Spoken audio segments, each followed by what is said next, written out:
नमस्कार दोस्तों, आराध्य क्लासेज में आप सभी का स्वागत है। आप सभी जानते हैं कि अभी लॉकडाउन चल रहा है और वर्तमान समय में सभी की स्थिति बहुत ही खराब चल रही है और आपकी पढ़ाई भी सुचारू रूप से नहीं चल रही है। तो आपकी पढ़ाई सुचारू रूप से चलाने के लिए हमने एक अलग से व्यवस्था की है। और जैसा कि आप जानते हैं कि पूरे विश्व में ये बहुत ही बड़ी समस्या बनी जा रही है। और जैसे रिट के जो भी बच्चे हैं उन सभी को पता है कि अपनी एग्ज़ाम फिक्स है, तो आप अपनी तैयारी रेगुलर रखें, नियमित रखें। और आपकी सहायता के लिए हमने अलग से ये बढ़ाया है और मैं आपको हिंदी पढ़ाऊंगा, ठीक है। और हिंदी तो वैसे आप चाहे तो और भी बहुत सारी गाइडें चलती हैं, उसमें भी आप पढ़ सकते हैं, लेकिन जो मैं आपको मैटर दूंगा तो मेरे हिसाब से उससे बहुत ही बेस्ट रहेगा। और मैं आपको ऐसा मैटर दूंगा कि चाहे आप रिट की देना, चाहे पटवार की देना, चाहे आप फर्स्ट ग्रेड एग्जाम देना, उसमें आपको बहुत ही अच्छा मैटर मिलेगा, ठीक है। तो अपन रिट के बारे में थोड़ा बहुत चर्चा करते हैं कि रिट में क्या सिलेबस है, कैसे अपने को तैयारी करनी है, कैसे शुरुआत करनी है, उसके बारे में अपन चर्चा करते हैं। तो जैसे मैं आपको रिट के सिलेबस के बारे में बता रहा हूँ कि रिट में सबसे पहला जो सिलेबस है वो शब्द ज्ञान है, ठीक है, शब्द ज्ञान है। अब आपको मैं एक बात बता देता हूँ कि रिट में जो आपके क्वेश्चन पूछे जाते हैं वो आपके डायरेक्टली क्वेश्चन नहीं पूछे जाते हैं, वो आपके अपठित गद्यांश से संबंधित प्रश्न पूछे जाते हैं कि आपको अपठित गद्यांश दिया जाएगा, फिर उसमें आपको प्रश्न पूछा जाएगा। हालांकि वो प्रश्न ग्रामर के होते हैं, लेकिन आपको एक अपठित गद्यांश दिया जाएगा, उसमें से क्वेश्चन पूछा जाएगा, ठीक है। तो आपके रिट में सबसे पहला टॉपिक कौन सा है? शब्द ज्ञान है। और उसी के साथ साथ आपके उपसर्ग है और प्रत्यय है, इसी प्रकार आपके संधि है, इसी प्रकार आपके समास है। तो इस प्रकार आपके ग्रामर के ये टॉपिक हैं। और संज्ञा है, सर्वनाम है, विशेषण है, अव्यय है। तो ये तो ग्रामर के टॉपिक हैं। और आपके वोकेब के भी टॉपिक है, जैसे पर्यायवाची है, विलोम शब्द है, ठीक है। तो ऐसे आपके ये टॉपिक हैं। और इन सभी टॉपिकों को समझने से पहले अपने को एक बेसिक टॉपिक पढ़ना पड़ेगा, जो अभी मैंने आपको बताया है, शब्द ज्ञान, ठीक है। और ये शब्द ज्ञान अपने को किस टॉपिक से निकालना है वो मैं आपको बता देता हूँ। शब्द ज्ञान समझने से पहले अपने को वर्ण विचार के बारे में विस्तार से क्या करना पड़ेगा? अध्ययन करना पड़ेगा कि वर्ण विचार क्या है, क्या नहीं है, उसके बारे में अपन क्या करते हैं? विस्तार से अध्ययन करते हैं, तब आपके ये टॉपिक समझ। आज का अपना टॉपिक है वर्ण विचार।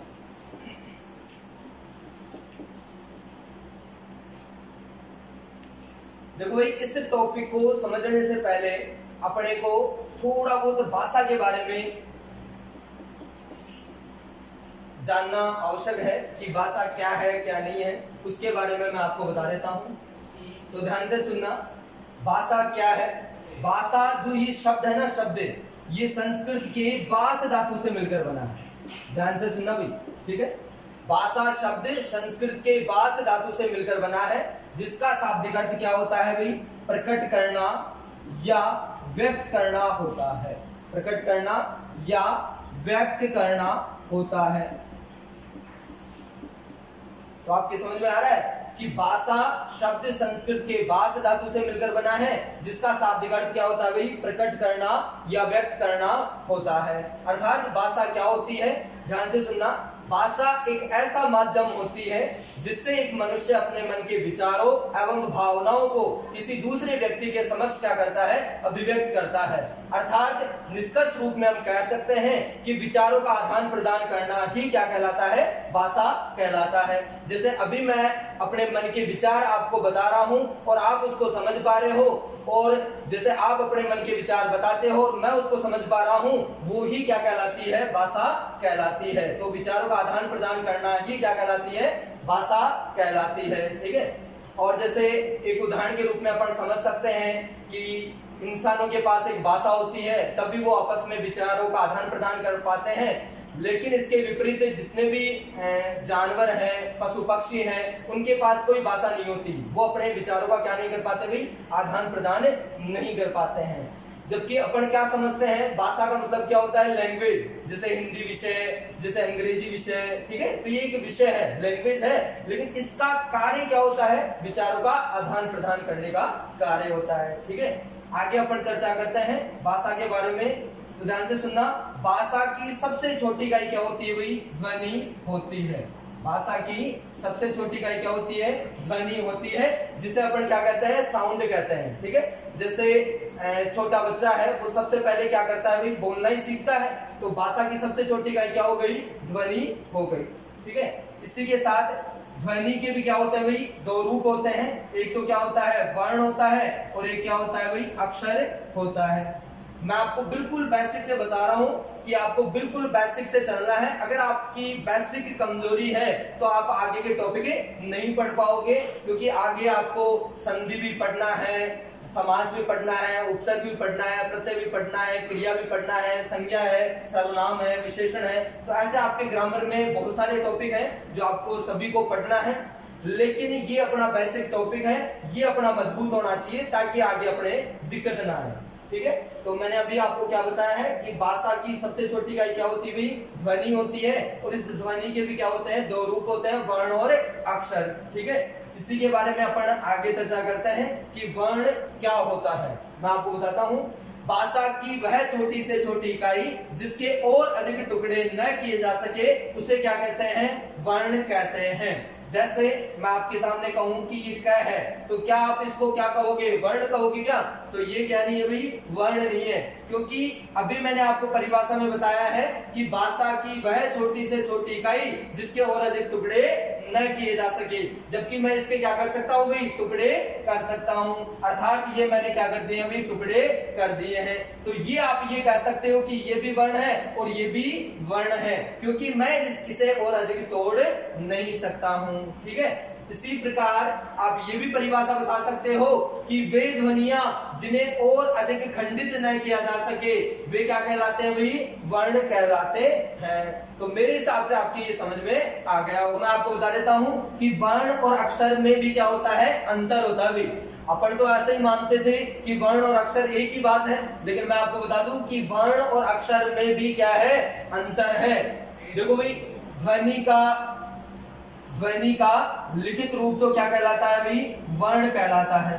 ध्यान से सुनना, ध्वनि का लिखित रूप तो क्या कहलाता है, वर्ण कहलाता है, और ध्वनि का मौखिक रूप क्या कहलाता है भाई, अक्षर कहलाता है, ठीक है। तो आपकी समझ में आ रहा है कि ध्वनि का लिखित रूप तो क्या कहलाता है, वर्ण कहलाता है, ध्वनि का मौखिक रूप क्या कहलाता है, अक्षर कहलाता है। अर्थात जैसे यदि अभी मैंने यहाँ पे ये लिखा है ए, ठीक है, अगर आपसे कोई पूछे कि ये क्या है, तो अभी आपको क्या बताना है, ये वर्ण है, क्योंकि ये अभी मैंने लिख दिया है इसको। तभी तो मैंने कहा ना, ध्वनि का लिखित रूप वर्ण कहलाता है। अभी मैंने यहाँ पे लिख दिया तो ये लिखित रूप हो गया, तो ये क्या कहलाया, वर्ण कहलाया। इसी प्रकार यदि मैं बोलूं कि ए, तो ये क्या हो गया भाई, ध्वनि का मौखिक रूप हो गया, तो ये क्या हो गया भाई, अक्षर हो गया। तो इन दोनों में थोड़ा बहुत यही अंतर है कि ध्वनि का लिखित रूप तो क्या कहलाता है, वर्ण कहलाता है, और ध्वनि का मौखिक रूप क्या कहलाता है, अक्षर कहलाता है, ठीक है। और ये आपके एग्जाम में भी प्रश्न पूछा जा सकता है, परीक्षा की दृष्टि से भी बहुत इंपॉर्टेंट है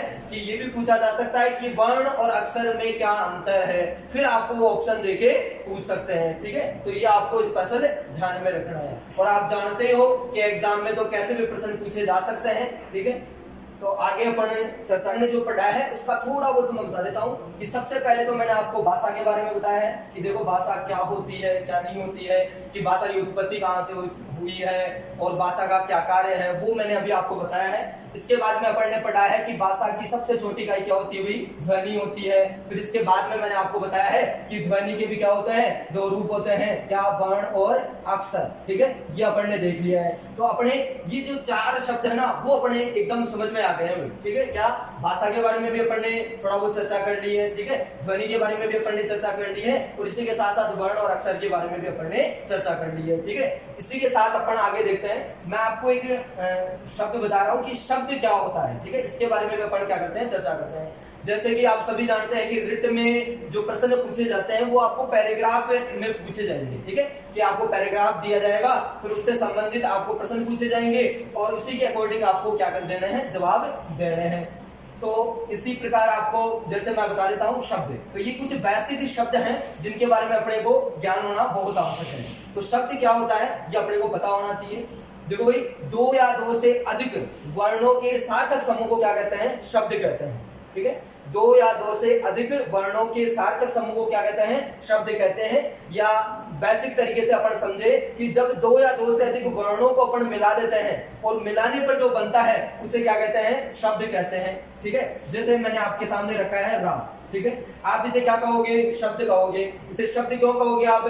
क्योंकि अभी मैंने परिभाषा में आपको बताया है कि दो या दो से अधिक वर्णों के सार्थक समूह को क्या कहते हैं? शब्द कहते हैं। इसके अपन टुकड़े करके देखते हैं। इसे ये र है, ये आ है, ये मैं है और इसी के साथ ये क्या है? ए है। तो आपको ये सारे क्या दिख रहे हैं भाई? ये वर्ण दिख रहे हैं कि नहीं दिख रहे? क्योंकि अभी मैंने आपको परिभाषा में बताया था कि वर्ण क्या होते हैं? ये ऐसी ध्वनियां होती है जिन्हें और अधिक अपन क्या नहीं कर सकते भाई? खंडित नहीं कर सकते हैं। तो यहाँ पर इनको और अधिक अपन खंडित नहीं कर सकते हैं। इस कारण ये सभी क्या है भाई? वर्ण है।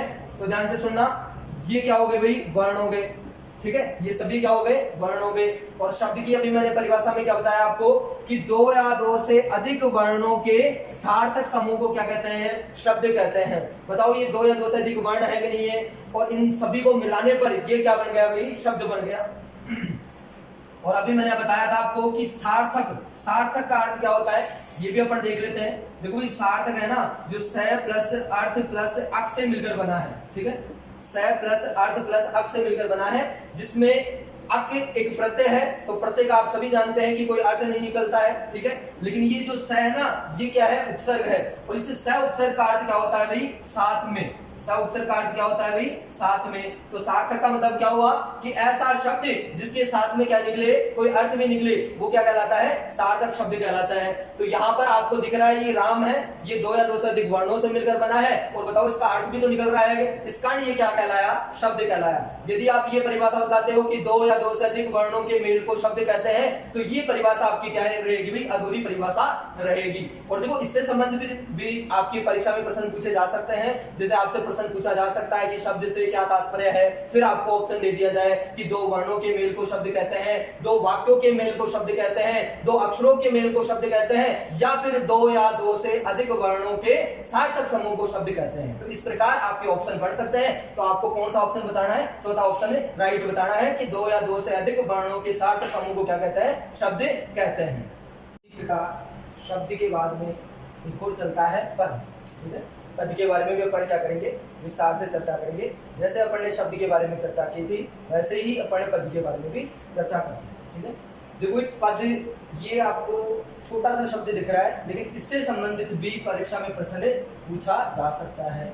हालांकि कई स्टूडेंट्स को ये पता नहीं रहता कि पद क्या होता है, शब्द क्या होता है, वाक्य क्या होता है। ठीक है, तो ये हिंदी विषय पढ़ने से पहले कुछ ऐसे बेसिक शब्द हैं जिनके बारे में अपने को पता होना बहुत ही आवश्यक है। ठीक है, तो ये ही बेसिक परिचय मैं आपको बता रहा हूँ। फिर आगे जैसे जैसे अपन टॉपिक पढ़ेंगे वैसे वैसे अपने समझ में आता रहेगा। ठीक है, तो पद के बारे में अपन चर्चा करते हैं।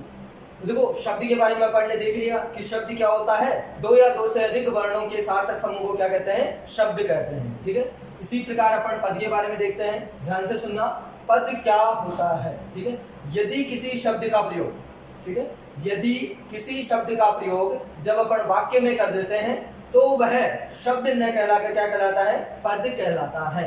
जैसे आपके परीक्षा में पूछा जाए, जैसे ये राम है। ठीक है, और आपसे पूछा जाए कि राम क्या है, तो आप क्या बताओगे इसको? ये आप कहोगे कि ये शब्द है। ठीक है, जैसे मैंने अभी आपको बताया था कि वृत्त में जो परीक्षा में प्रश्न पूछे जाते हैं वो अपठित गद्यांश से प्रश्न पूछे जाते हैं और उसी में से आपको प्रश्न पूछे जाएंगे। ठीक है, तो यदि आपको जैसे मान लो अपठित गद्यांश में ये एक वाक्य दिया हुआ है कि राम एक बहुत ही अच्छा लड़का है, और यहाँ पर आपको दे दिया जाए कि राम जो है ना ये क्या है, फिर आपको ऑप्शन दे दिया जाए कि राम एक शब्द है, कि पद है, वाक्य है या अक्षर है, वो आपको क्या करना है? ढूंढना है। ठीक है, तो ये आपको पता होना चाहिए। अगर आपसे ऐसे पूछा जाए कि राम क्या है, तो आपको वैसे तो क्या बताना है? शब्द बताना है। लेकिन यदि इस शब्द का प्रयोग अपन क्या कर दे? वाक्य में कर दे, तो वह शब्द न कहलाकर क्या कहलाएगा? पद कहलाएगा।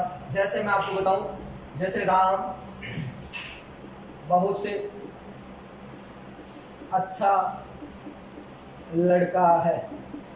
ठीक है, राम बहुत अच्छा लड़का है, ठीक है। ये आपको क्या दे रखा है, वाक्य दे रखा है, ठीक है। अब आपको परीक्षा में प्रश्न कैसे पूछेगा वो परीक्षक, वो आपको पूछ सकता है प्रश्न कि यहाँ पर ये राम दे दिया और यहाँ पे आपसे पूछ सकता है कि जो ये रेखांकित किया हुआ ना ये क्या है, ठीक है। आपको ऐसे ऑप्शन भी दे सकता है कि जैसे राम बहुत अच्छा लड़का है, जैसे मान लो ये अपठित गद्यांश की एक लाइन मैंने उठा ली है, ठीक है। और फिर वो आपसे प्रश्न पूछ सकता है कि यहाँ पर जो ये राम है ना रेखांकित ये क्या है, ये आपको ऑप्शन दे सकता है। जैसे फर्स्ट ऑप्शन है शब्द है, ठीक है। सेकंड ऑप्शन उसने दे दिया जैसे पद है, ठीक है।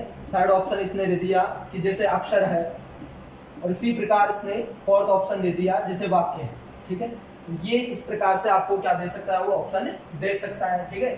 तो अगर आपसे ये पूछा जाए कि राम बहुत अच्छा लड़का है और यहाँ पर राम क्या है, तो आपको क्या बताना है, यहाँ पे राम क्या है भाई, पद है, ठीक है। और अभी मैंने बताया था कि ये राम ये पद क्यों है, क्योंकि जब किसी शब्द का प्रयोग, ठीक है, ध्यान से सुना, जब किसी शब्द का प्रयोग अपन क्या कर देते हैं, वाक्य में कर देते हैं, तो वह शब्द न कहलाकर क्या कहलाता है, पद कहलाता है। इसी कारण तो परीक्षा में कई बार प्रश्न भी पूछा जाता है कि रेखांकित पद का, ठीक है, पद परिचय बताइए, ठीक है। जैसे 12th में एक टॉपिक चलता है पद परिचय, तो उसमें भी पूछा जाता है कि जैसे रेखांकित पद का क्या बताए, पद परिचय बताए। तो ये क्यों बोलते हैं रेखांकित पद का, क्योंकि अभी मैंने आपको बताया है कि जब किसी शब्द का प्रयोग अपन क्या कर देते हैं, किसी वाक्य में कर देते हैं, तो वह शब्द न कहलाकर क्या कहलाता है, पद कहलाता है। इसी प्रकार राम एक क्या है, पद है। इसी प्रकार लड़का भी क्या है, एक पद है। अच्छा भी क्या हो गया, एक तरह से पद हो गया, ठीक है। तो ये इस प्रकार से ये क्या हो गए, पद हो गए। तो ये आपके परीक्षा में